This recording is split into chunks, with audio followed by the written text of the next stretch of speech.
Welcome to this very special edition of the KAJ Masterclass Live, the show which ensures that you profit from your time spent here with experts, either through their industry insights, information, or simply learning from them. And today we have Justin Grifford. He is a goal enthusiast and the author of Start Poorly Sidestepping Perfection to Reach Your Goals. He's also the creator of Starter Fluid newsletter. Welcome to the show, Justin. Thank you, AJ. It's great to be with you today. You are welcome. Welcome to the show, Justin. Welcome to India in this online form. And I'm sure not just in India, but a lot of people across the globe will benefit from what we are going to talk right now. We'll learn from you how one can beat perfectionism and achieve their goals. In this backdrop, we'll have our conversation. But before that, let's understand a bit about your journey, your background, Justin, so that people know who they are listening to. Sure. So I am a married father of three, and I had my first child about 14 years ago. And once I had my first child, I realized that I no longer have any free time of my own. All of the free time that I once had is now gone. And one of the things I realized is if I'm going to become the man that God has called me to be, if I'm going to be the husband that He wants me to be, if I'm going to be the father that He wants me to be, then I'm going to have to start becoming that person. And one of the ways that I realized that needed to happen was through goals, setting goals for myself. And so that began for me, that journey began for me about 10 to 12 years ago. And so I began sort of this journey, and I come to the point just last year at the end of 2023 and the beginning of 2024, where I had all of my goals listed out, everything that I achieved in 2023, everything that I wanted to step into and walk into in 2024, the miles I wanted to run, the books I wanted to read, everything that I wanted to begin was ready to go.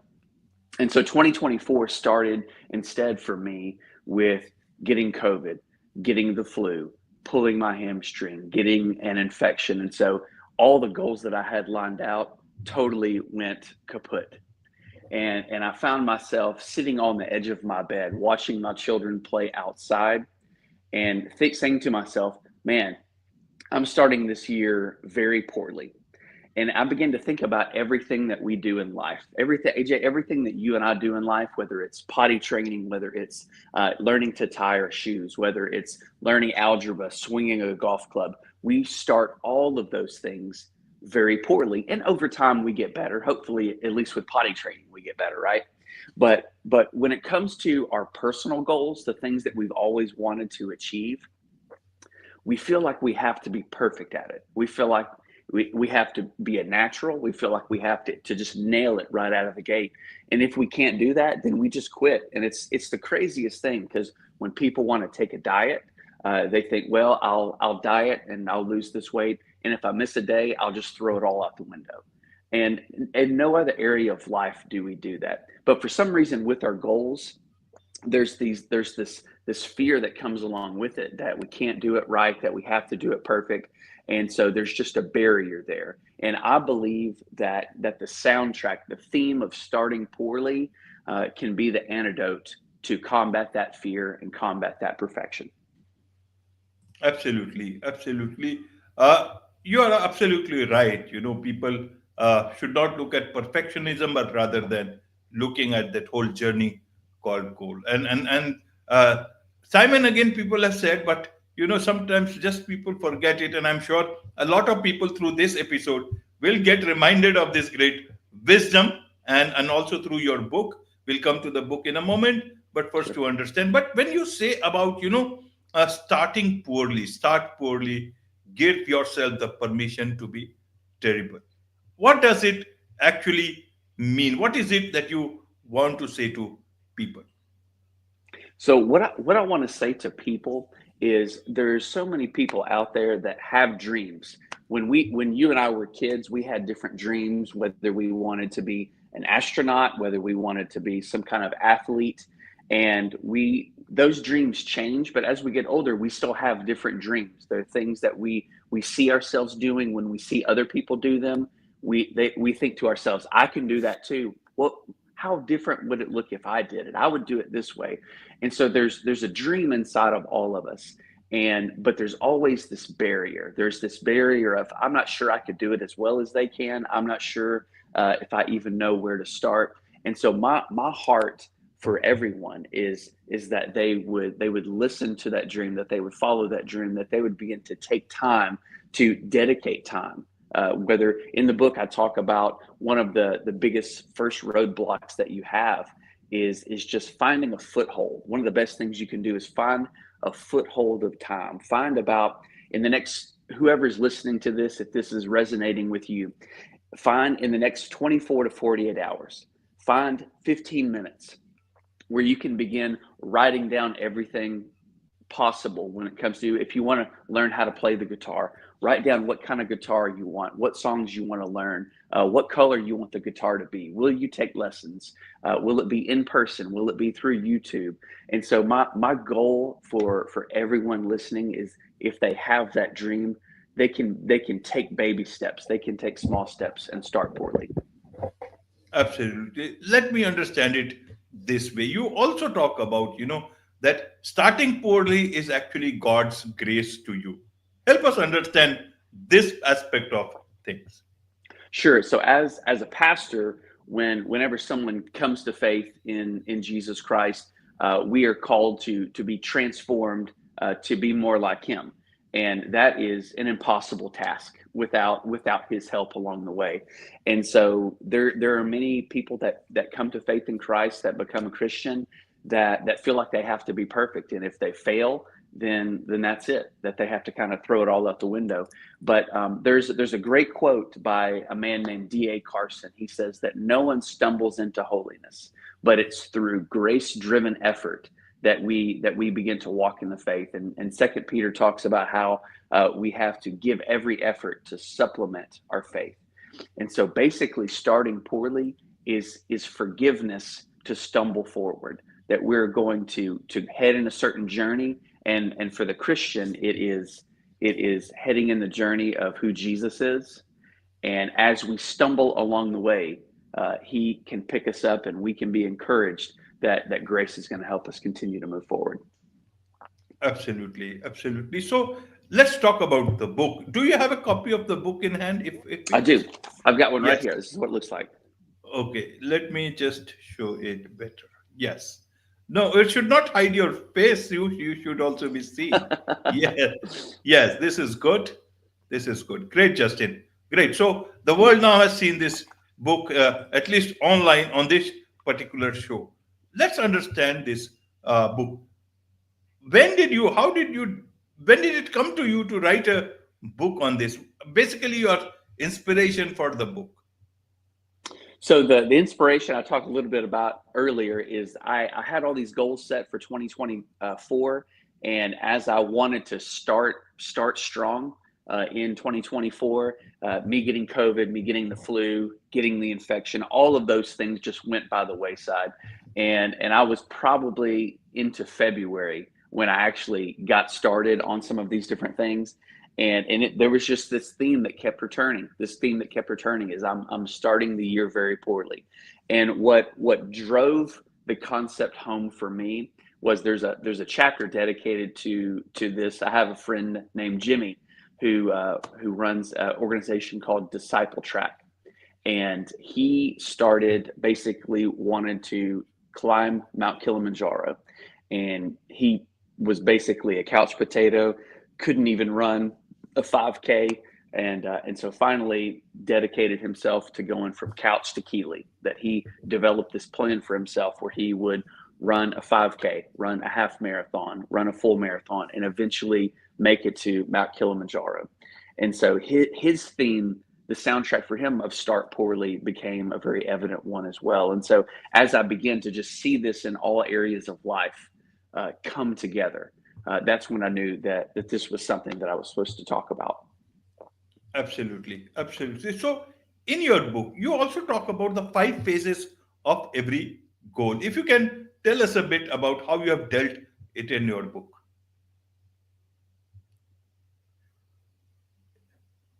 Yes, Justin. Is there a freeze frame? Are you? Okay, I'm Uh, back. I see you now. I see you now. yes. So, did you hear my question about the five phases of every goal?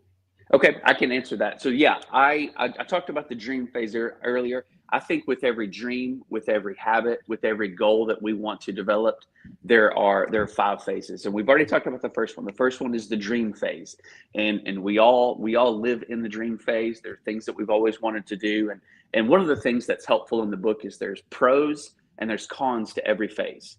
But then there's also what I call box jumps. There's these hurdles to overcome from to get from one phase to the next, and ultimately I give a solution to each one. But in the dream phase, the best part of it is that it's a wonderland. You can be anything you want to be. You can do anything you want to do, and that all is a dream up here in your head. But the con with the dream phase is that you can stay there your entire life. That you can always want to be a writer and never write. You can always learn to snowboard and never go snowboard.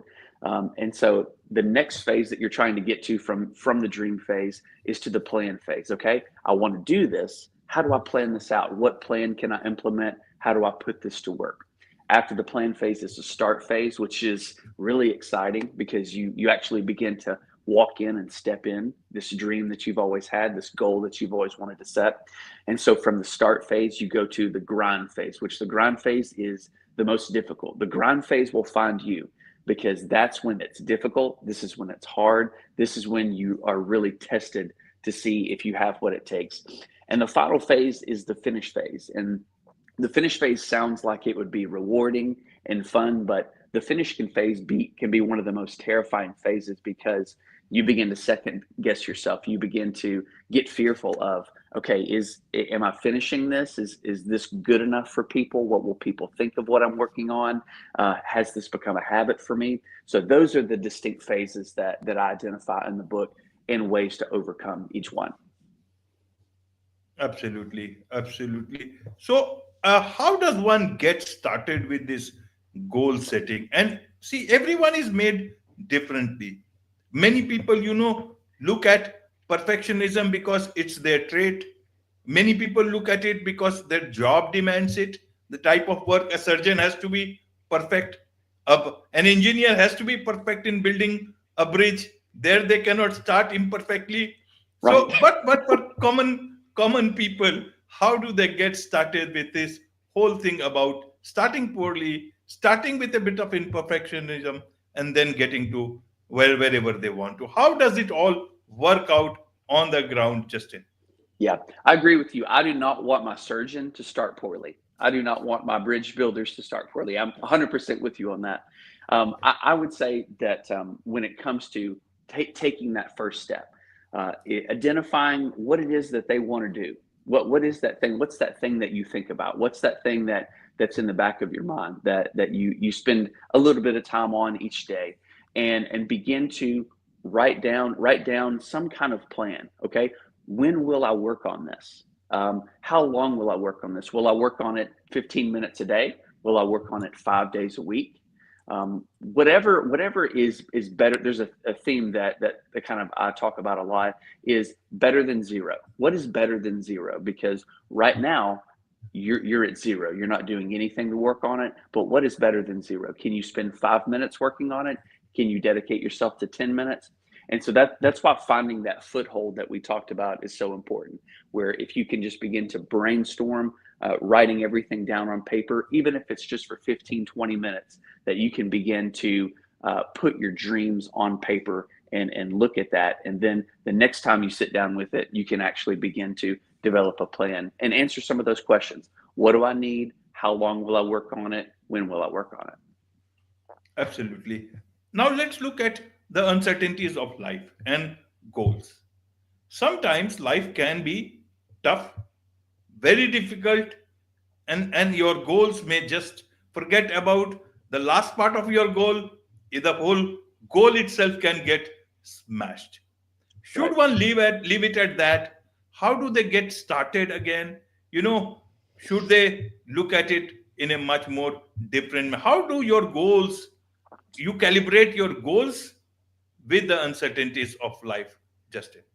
It's a great question. In the grind chapter of the book, I have a section dedicated to when to pause, is when I call it, because there are certain personalities where, like you said, sometimes life circumstances happen, sometimes traumatic things happen where you need to pause.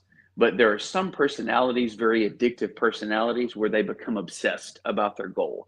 And it's isolating them from family, from their spouse, from their kids, from their family, and it can affect their work. And so, any time that you can begin to identify this thing being toxic and traumatic events going on in your life, I think that's when you absolutely hit a pause, because we all have responsibilities. We all have people. Most of us have people that need us and that we're responsible to care for.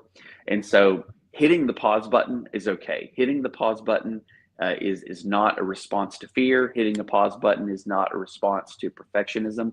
It's being responsible. And so I think that whenever you can begin to have conversations with people that you need to, and maybe process with them, okay, is now the time for me to start this back? Is now a time for me to even pivot and change my goal a little bit? Maybe I'm not giving it up, but maybe I am. Maybe I'm changing what it looks like. Instead of an hour a day, maybe I'm spending 30 minutes a day. Instead of 15 minutes a day, maybe I'm spending only 5. So I think those are some of the ways, and depending on the situation, things that you can do to address whatever these changes are happening in your life. Absolutely, absolutely. There is so much to learn about all these things, about goal setting, about uncertainties of life, about the fear of, And I've got a freeze frame sometimes. again. Let's see. Yeah, you lost me. Can you can you see me?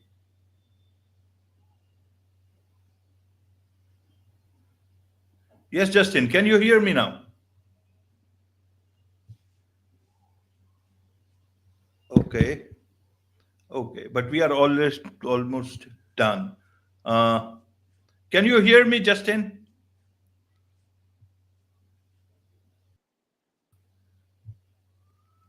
Okay, Okay. you're back. Yeah. Sorry. Okay, okay. It happens sometimes, all technology. So there's so much to learn about all these things from you, Justin, and I'm sure a lot of people would want to know more about these things from you and also from your book. So for those people, what is the best way for these people to, to connect with you? Sure. You can go to my name, justingrifford.com, and you can sign up for my newsletter. You can reach out to me personally. My book is available there. You can also go to amazon.com and go where any other books are sold. It's also available on audiobook if you want to get it through Audible, and I read it personally to you. So it's just like I'm right there with you in the comfort of your own home. Wonderful. With this, it's a wrap on this very special edition of the KAJ Masterclass Live. Thank you so much indeed for Thank joining you very us. much.